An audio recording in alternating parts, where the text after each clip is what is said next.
Gelmiş mi? Püskürmüş mü? Hmm.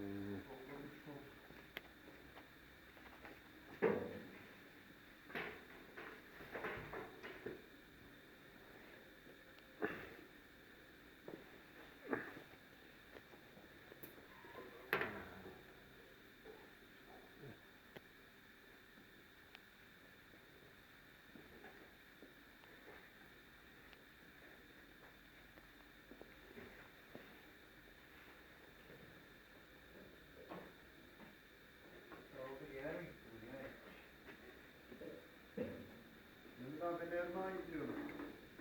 Tamam. Transferini vereyim. Kazanı ne zaman götürürüz? Vallahi bilmiyorum onu. Ömer abin gelince bir soralım. Sarı.